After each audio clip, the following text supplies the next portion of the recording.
जय हिंद दोस्तों, स्वागत है आपका हमारे चैनल लेटेस्ट लर्न फार्मेसी में। हम पढ़ रहे अपनी फार्माकोलॉजी की सेकेंड यूनिट, जिसमें आज का हमारा टॉपिक होगा क्लिनिकल ट्रायल्स। ये सेकेंड यूनिट का लास्ट वीडियो होने वाला है, तो पूरा देखिएगा और हमारी सेकेंड यूनिट कंप्लीट हो जाएगी, आपको नोट्स मिल जाएगी। ठीक है, तो क्लिनिकल ट्रायल्स का मतलब आप इसे समझिए क्लिनिक। और क्लिनिक में जाते कौन है? आपके ह्यूमन वॉलंटरी जाते हैं, मतलब हम लोग जाते हैं। जानवर तो क्लिनिक में जाएंगे नहीं, तो वहाँ पे उसका ट्रीटमेंट होता है। तो इसी प्रकार से क्लिनिकल ट्रायल्स का क्या मतलब होता है कि जो हमने ड्रग डिस्कवरी की है, लीड ऑप्टिमाइजेशन किया है, आइडेंटिफिकेशन किया है, उसका हम ह्यूमंस के ऊपर ट्रायल्स देंगे कि ह्यूमंस बॉडी के ऊपर उसकी एडीएमई क्या है, उसका एक्शन किस प्रकार से किस रिसेप्टर से जाके बाइंड करेगी, ईटीसी हम क्लिनिकल ट्रायल्स में देखते हैं। तो हम पिछली वीडियो में drug discovery and pre clinical trials को पढ़ लिए थे। ठीक है, हमारी इसमें होगा क्लिनिकल ट्रायल्स। तो लेकिन क्लिनिकल ट्रायल्स को पढ़ने से पहले एक बार हम संक्षिप्त रूप में जान लेते हैं कि प्री क्लिनिकल टेस्टिंग होती क्या है। तो प्री क्लिनिकल टेस्टिंग करने के लिए आपको किसकी जरूरत होती है? एनिमल्स की जरूरत होती है। जैसे फॉर एग्जांपल आपने कोई लीड मॉलिक्यूल्स, मतलब जो फार्माकोलॉजिकल एक्टिव मॉलिक्यूल्स की डिस्कवरी की, देन उसका लीड ऑप्टिमाइजेशन किया, मतलब उसको ऑप्टिमाइज किया, देन उसकी आइडेंटिफिकेशन करी, फिर उसको एक डोज फॉर्म में कन्वर्ट कर दिया। और देन आपने जब उसकी डोज फॉर्म में कन्वर्ट कर दिया, तो आपने उसको प्री क्लिनिकल टेस्टिंग के लिए आगे भेजा।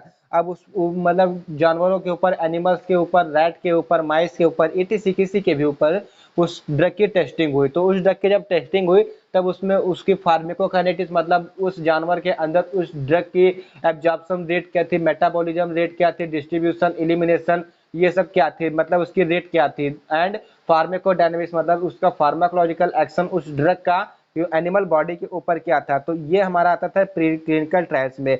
अब जब प्री क्लिनिकल ट्रायल टेस्टिंग हमारी पास हो जाती है, मतलब एनिमल के ऊपर कोई भी टॉक्सिसिटी नहीं कॉज करती है और अपने पैरामीटर्स पे खरा उतरती है, देन हम उसको ह्यूमन पे ट्रायल्स के लिए भेजते हैं, कि ह्यूमन बॉडी पे चेकअप के लिए भेजते हैं कि ये ह्यूमन बॉडी पे अपना कैसे इफेक्ट शो करेगी, उसके फार्माकोकाइनेटिक्स क्या होगी, फार्माकोडायनेमिक्स क्या होगी। तो आई होप आपको क्लिनिकल ट्रायल्स का जो मेन मकसद है वो आपको समझ में आया होगा।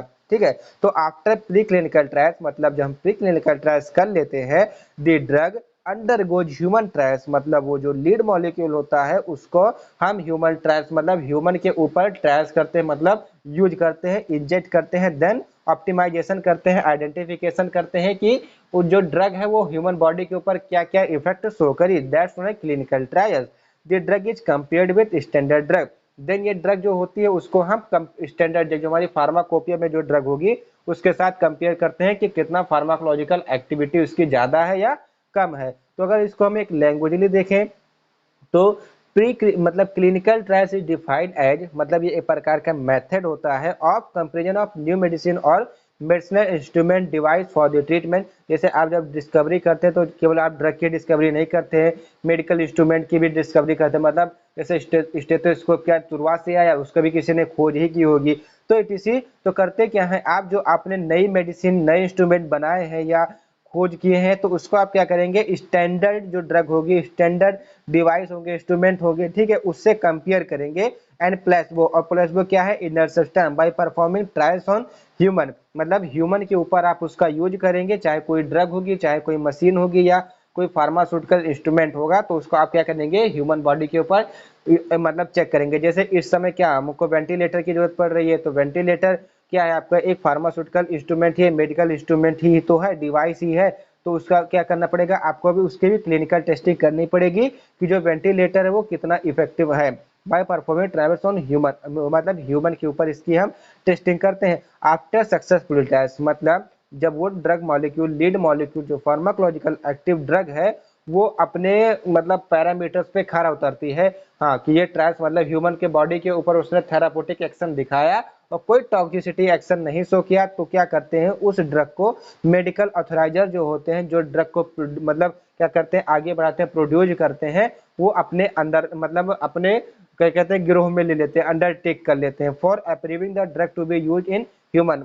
देन उसको एक लाइसेंस मिल जाता है कि उस ड्रग को आप ह्यूमन बॉडी को या ह्यूमन बींग्स को दे सकते हैं। ठीक है, देन क्लिनिकल ट्रायल्स में हमारे कुछ फेजेस होते हैं, जैसे आप जानते होंगे, जब आपने अपना फर्स्ट प्रैक्टिकल किया था फार्माकोलॉजी का, तो उसमें आपने देखा होगा कि जो क्लिनिकल ट्रायल्स होते हैं उसके 4 फेज होते हैं। अभी चारों फेज को हम आगे आगे देखते जाते हैं। ठीक है, तो पहले हम देख लेते हैं कि जो क्लिनिकल ट्रायल्स होते हैं उसकी प्रोसेस होती कैसे, मतलब जैसे कोई ड्रग हमारी pre clinical trial testing complete कर देती है, देन उसका क्लिनिकल ट्रायल्स होता कहता है। तो क्या होता है कि once the drug is investigational drug is obtained, मतलब अगर आप सीधा यहाँ पे समझें कि कोई ड्रग की जब डिस्कवरी होती है और अपने प्री क्लिनिकल टेस्टिंग के ऊपर 100% अपना खरा उतरती है, देन क्या करता है उस ड्रग को हम क्या करते हैं एक ह्यूमन वॉलंटरीज, मतलब हम ह्यूमन बॉडी के ऊपर ट्रायल करते हैं, मतलब उसका डोज को देते हैं compare to drug with standard drug. Then आप क्या करते हैं कि उसी बॉडी को, मतलब दो ह्यूमन बींग्स को बैठाएंगे आप,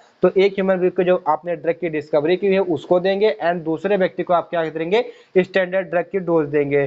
देन आप कंपेयर करेंगे उन दोनों के बीच में कि किसके अंदर जो उसकी ड्रग का मतलब एक्टिविटी ज्यादा है। जैसे इस समय कोवैक्सीन एंड कोविशील्ड चल रही है, तो आपने दो व्यक्ति को लिया कोरोना पॉजिटिव को, ठीक है, तो एक को लगाया आपने कोवैक्सीन, एक को लगाया कोविशील्ड, तो आप उसका आप बराबर टाइमिंग पर चेकअप करते चलेंगे कि कोवैक्सीन ज्यादा कारगर है, मतलब जल्दी कोरोना को ठीक कर रहा है, या जो हमारी कोविशील्ड है वो जल्दी को मतलब जल्दी ठीक कर रहा है। तो यहाँ पे को मतलब कोविशील्ड है वही आपकी ज्यादा मतलब खरे पे उतरेगी, ठीक है। The investigator now decide to compare the drug with the standard drug, जो हमारे इन्वेस्टिगेटर होंगे वो क्या करेंगे, जो हमारी सर्चिंबल होगी, जो हमारी डिस्कवर्ड ड्रग होगी उसको स्टैंडर्ड ड्रग से कंपेयर करने के लिए आगे मतलब डिसाइड करेंगे and check the volunteers which could benefit from the new drug. और जब आप किसी मतलब वॉलंटरीज को ढूंढेंगे, ह्यूमंस को ढूंढेंगे जिससे कि उसकी फर्स्ट डोज उनको दी जा सके, drug given to the human for treatment. Then क्या होता है कि जो ड्रग होती है उसको आप ह्यूमन को दे देते हैं ट्रीटमेंट के लिए, जैसे कोवैक्सीन आपने कोरोना पॉजिटिव व्यक्ति को दिया, तो आप इस तरह से समझिए। देन क्या होगा, data is collected about the health of volunteers, मतलब आप क्या करेंगे जब आपने उस ड्रग को दे दिया उस वॉलंटरीज को, तब आप उसको डाटा कलेक्ट करेंगे कि जो वो ड्रग थी उसका एब्जॉर्प्शन रेट क्या था ह्यूमन बॉडी के ऊपर, डिस्ट्रीब्यूशन रेट क्या था, मेटाबॉलिज्म इटीसी क्या क्या उसका रेट था। Then amount of drug in blood, और कितने अमाउंट में जो हमारी ड्रग है वो ब्लड में गई, एंड उसकी जो टॉक्सिसिटी इफेक्ट है कितनी मतलब कितनी उसकी टॉक्सिसिटी इफेक्ट शो हुई हमारे बॉडी के अंदर, उसका कितना थेराप्यूटिक एक्शन शो हुआ, तो ईटीसी हम उसकी फिजिको केमिकल प्रॉपर्टी चेक करते हैं। The data is sent to trial sponsor, जब ये डाटा क्या करते हैं कि ट्रायल स्पॉन्सर को भेज दिया जाता है to analyse using various method, then वो क्या करता है कि वेरियस मेथड से उसको एनालाइज करता है। देन उसके बाद क्या होती है एनडीए को उसको सबमिट कर दिया जाता है एंड एनडीए क्या करती है कि एफडीए को उस ड्रग की पूरी डाटा एंड ड्रग को सौंप देती है एफडीए को, और जो एफडीए है उसको क्या करते हैं जो ड्रग्स होती है उसको मार्केट में लाने के लिए अपना प्रोसीजर स्टार्ट कर देते हैं, ठीक है।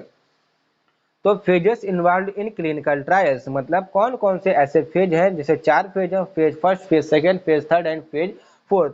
तो जो फेज फर्स्ट से लेके फेज थर्ड तक होता है वो अंडर में होता है, मतलब वो क्या मतलब उसको क्या कहते हैं कि जैसे ह्यूमन बॉडीज के ऊपर था, लेकिन जो फेज 4 होता है वो हमारे मार्केट में आ जाती है दवा, और जब मार्केट में आ जाती है देन उसका कोई एडवर्स इफेक्ट शो होता है तो उसको मार्केट से सीधा वापस बुला लिया जाता है, तो होती है हमारी मतलब सीधा सीधा हमारी जान के साथ खेला जाता है। तो हमारी क्या है फेज फोर्थ की रिएक्शन है। तो क्लिनिकल ट्रायल्स इन्वॉल्व 4 फेजेस, मतलब जो क्लिनिकल ट्रायल्स होते हैं वो 4 फेजेस को इन्वॉल्व किए होते हैं, जैसे कि आप जानते भी हैं a newly developed drug should pass all 3 phases, मतलब जो न्यू ड्रग होगी जो आपने डिस्कवरी की होगी उनको 3 फेजेस को मतलब क्या करना है मतलब शुड बी क्रॉस, मतलब उसमें पास होना ही होना है। अब 3 फेजेस क्यों, एक फेजेस क्यों नहीं, क्योंकि जो लास्ट फेज होता है हमारी मार्केट में दवा चली जाती है, ठीक है, जब मार्केट में उसका कोई थेरापेटिक मतलब टॉक्सिसिटी कॉज होती है किसी ह्यूमन बॉडी को, तो उस ड्रग को वापस बुला लिया जाता है before it release and use in the market, मतलब वो फोर्थ स्टेज हो जाती है।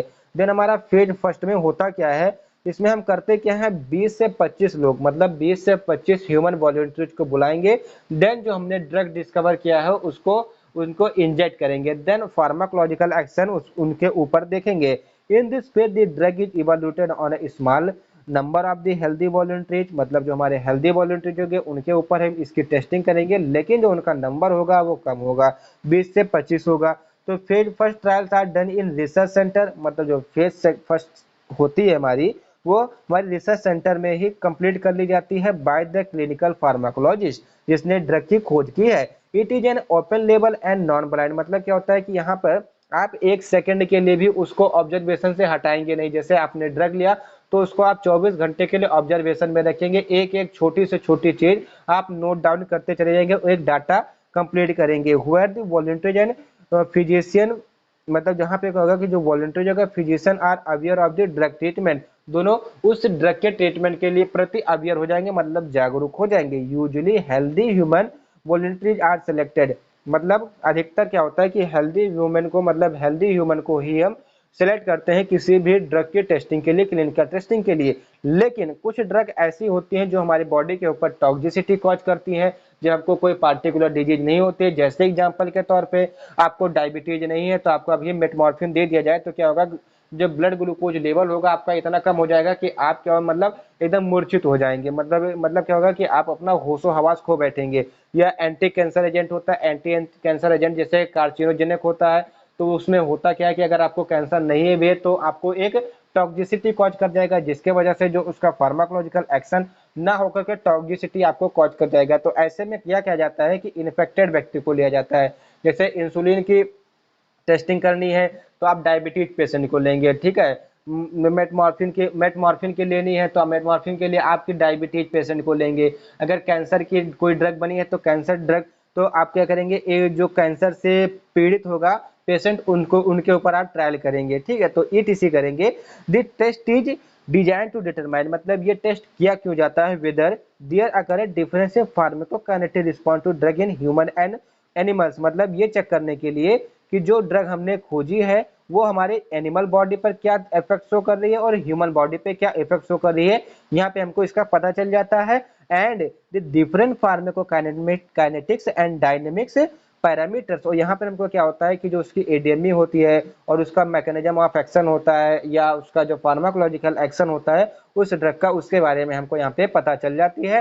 एंड वो हम ह्यूमन बॉडीज के ऊपर कौन कौन से एडवर्स ड्रग रिएक्शन कॉज करेंगे इसके बारे में भी हमको क्लिनिकल ट्रायल्स में पता चल जाता है। देन आता है हमारा फेज सेकेंड, मतलब जो हमारी फेज सेकेंड मतलब फेज होती है उसमें होता क्या है कि इसमें आप वहां पे 20 से 25 ले रहे हैं, तो यहाँ पर आप क्या करेंगे 25 या 20 से 300 वॉलंटियर्स के ऊपर ही इस ड्रग का इफेक्ट करेंगे, क्योंकि जरूरी नहीं है कि जो ड्रग एक आदमी को काम की वही ड्रग दूसरे आदमी को ही काम करेगी।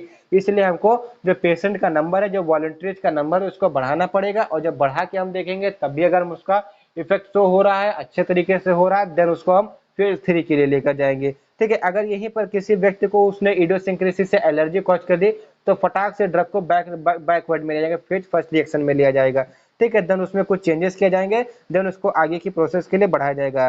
It is the first trial in which the drug is studied in the patient with specific target disease, मतलब इसमें क्या होता है कि जब पेशेंट को कोई जैसे डायबिटीज है तो आपने मेटमॉर्फिन की डिस्कवरी की, तो उस मेटमॉर्फिन का यूज मतलब ट्रायल्स कहाँ पे देंगे, आप उस डायबिटिक पेशेंट के ऊपर देंगे, ना कि किसी हेल्दी पीपल को देंगे।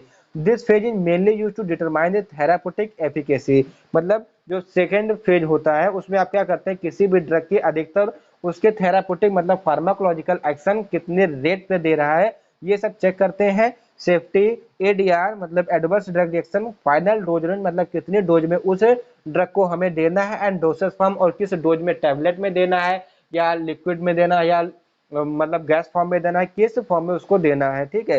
Then phase second trials are completed in 2 सब फेज, मतलब जो सेकंड फेज के मतलब सेकंड फेज होता है वो हम मतलब 2 सब फेज में डिवाइडेड होता है। कौन कौन से 2 फेज होते हैं उसके, एक होता है अर्ली फेज, तो अर्ली फेज से आप समझ रहे हो कि जल्दी का फेज, तो this phase is mainly design in determine the dosage requirement, इसमें क्या होता है कि कितने डोसेज में मतलब कितनी डोज में मतलब 5% पोटेंसी चाहिए या 0.5 mg की ड्रग चाहिए या 1 mg की ड्रग चाहिए, तो ETC इसमें डिसाइड होता है कि वो जो मतलब जो आपने ड्रग का खोज की है वो कितने डोज में ह्यूमन बॉडीज को दिया जाएगा, देन अपना फार्माकोलॉजिकल एक्शन स्टार्ट करेगी। There are the number of volunteers are vary from 20 to 200, इसमें क्या होता है 20 से 200 वॉलंटियर जो ह्यूमंस होते हैं उनकी संख्या होती है। Therapeutic uses and side effect of the drug explore, और इसी फेज में क्या होता है जो उसके ड्रग की एडीआर होता है, एडवर्स ड्रग रिएक्शन होता है, या उसकी जो टॉक्सिसिटी होती है, साइड इफेक्ट होता है, इसी में हमको पता चल जाता है। देन होता है लेट फेज, तो लेट का फेज मतलब देर वाला phase. It is design to study the efficacy of the drug on volunteers are selected, मतलब इसमें हम क्या करते हैं कि 300 ह्यूमन वॉलंटियर्स को उस दवा को इंजेक्ट कराते हैं, देन उसकी एफिकेसी हम ऑब्जर्वेशन में रखते हैं कि कितनी उसकी एफिकेसी है। मतलब जैसे अगर आपने एंटी डायबिटिक ड्रग खोजी तो उसको बॉडी में दिया गया तो कितने जल्दी उसने ब्लड ग्लूकोज लेवल को आपके कम कर दिया। तो ये उसके यहाँ पे हम क्या देखेंगे लेट फेज में। देन आता है फेज थर्ड। अब फेज थर्ड में क्या होता है, इसमें क्या होता है जैसे वहां पे 20 से 40 लिया गया तो 40 से 300 लिया गया। अब यहाँ पे कहेंगे 300 से 3000 व्यक्तियों के ऊपर हम इस टेस्ट को करेंगे। तो इसमें क्या होता है, phase third trial conducted on large group of people, मतलब इसमें 300 से 3000 ह्यूमन वॉलंटियर्स भाग लेते हैं to study the stabilise additional safety and efficacy. मतलब जैसे अब जब जैसे ये तो है नहीं कि मतलब तरह तरह के लोग पाए जाते हैं, तो 3000 व्यक्तियों के ऊपर अगर वो ड्रग इफेक्टिव हुई तो 3001 मतलब 3001 या 31वें इंसान के ऊपर वो ड्रग का इफेक्ट नहीं होगा। लेकिन ऐसा नहीं हो सकता है।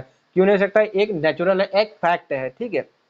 तो स्टडी मतलब उसकी क्या करते हैं कि उसमें एडिशनल सेफ्टी के तौर पे देखते हैं एंड उसकी एफिकेसी चेक करते हैं एंड रिड्यूस एरर। और जो उसमें एरर होती है जैसे फर्स्ट सेकंड फेज में जो भी एरर होती है उसको यहाँ पे कंप्लीट कर ली जाती है। These trials are usually expensive, time consuming and difficult to conduct. मतलब ये जो प्रोसेस होती है, जो थर्ड फेज होती है, वो एक्सपेंसिव होती है भाई, क्योंकि 3000 व्यक्तियों को आप इंजेक्शन देंगे तो अगर एक इंजेक्शन अगर मान लीजिए आपका 30 रुपए का मतलब 10 रुपए का पड़ रहा है, तब भी तो आपको 30,000 का लॉस हो रहा है। मतलब 30,000 आपका जा रहा है, एक्सपेंसिव मतलब ज्यादा महंगा होता है एंड टाइम कंज्यूमिंग। अब 300 व्यक्तियों को आपको ऑब्जर्वेशन के अंदर रखना है तो वो जाहिर सी बात है टाइम तो लेगा एंड डिफिकल्ट टू कंडक्ट। और इसके लिए मतलब एक दो लोगों को मना सकते हैं, 200-300 लोगों को मना सकते हैं, लेकिन 3000 लोगों को आप किसी भी ड्रग को ह्यूमन ट्रायल्स के लिए आप मना नहीं सकते हैं। मतलब उनको ये नहीं कह सकते कि मतलब वो तैयार ही नहीं होंगे। जैसे इस समय क्या है कि बहुत ऐसे लोग हैं जो कोवैक्सीन कोविशील्ड लगवाना नहीं चाह रहे,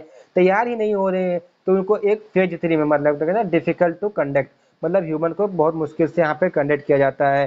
देन होता है the trial design used here. मतलब इस मतलब फेज का आप मतलब डिजाइन क्यों किया जाता है, तो क्या हो जाता है randomize into two different groups by randomization method. अब रेंडोमाइजेशन मेथड में जैसे एक हमारा रेंडोमाइजेशन, एक group of people divide into two group. इसमें क्या होता है कि एक मतलब जैसे 300 लोगों मतलब 3000 लोगों का, तो उनको दो ग्रुप में, एक को 1500 एक को 1500 में बांट दिया जाएगा। तो ग्रुप ए को आप क्या करेंगे कि जो स्टैंडर्ड फार्माकोपिया में जो ड्रग लिखी हुई है उसको आप देंगे, और जो 1500 बाकी बचे रहेंगे उनको जो आपने ड्रग की डिस्कवरी की है उसके लिए, मतलब 1500 व्यक्तियों की जान के साथ आप वहां पे खेलेंगे, सीधा बोले तो इस तरह से।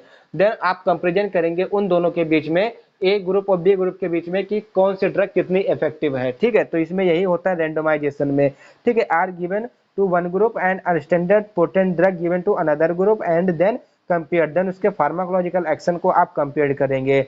देन जो हमारा दूसरा है वो double blind cross over design. इसमें क्या होता है, in the investigational drug given and observe for 7 day. मतलब किसी व्यक्ति को आप उस ड्रग से इंजेक्ट करा देंगे, देन आप क्या करेंगे उसको 7 दिन के लिए ऑब्जर्वेशन में रखेंगे, ठीक है। 7 दिन के लिए ऑब्जर्वेशन एंड आफ्टर 7 डेज मतलब 7 दिनों के बाद standard drug and check the variation. और उस स्टैंडर्ड ड्रग में और जो आपकी मतलब जो आपने सर्च की है ड्रग, उसको आप क्या करेंगे, उसकी आप स्टैंडर्डाइजेशन देखेंगे कि मतलब उसमें कुछ वेरिएशन हो रहे हैं या नहीं हो रहे हैं। आफ्टर द सक्सेसफुलिस ऑफ मतलब कंप्लीशन ऑफ थर्ड ट्रायल्स, मतलब कहने का थर्ड फेज मतलब अपने अपने कहने का मतलब सक्सेसफुली पार हो गया, पास हो गया।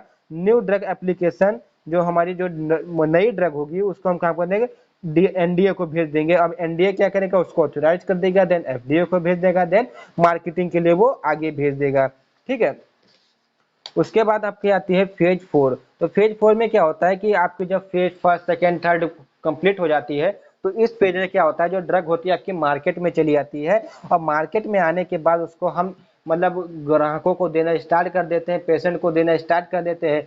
अब अगर उस पेशेंट को हमने दिया, तो अगर उसमें कोई जैसे इस समय रेमडेसिविर है, तो रेमडेसिविर क्या आपने ले तो लिया, लेकिन कुछ समय के बाद आप देख रहे हैं कि अधिक से अधिक लोगों को ब्लैक फंगस हो रहा है। तो उस सिचुएशन में होना क्या चाहिए कि जो रेमडेसिविर है उसका बाजार में आने के बाद एडवर्स इफेक्ट पता चला तो उसको बैन कर दिया जाएगा, मतलब उसको वापस बुला लिया जाएगा। लेकिन रेमडेसिविर पास होगी क्योंकि वो हमारी उसके पीछे करोड़ों रुपए लगे हैं, ठीक है। तो ये सब फालतू की बातें हैं, ये सब हम यहाँ पे डिस्कस नहीं करेंगे।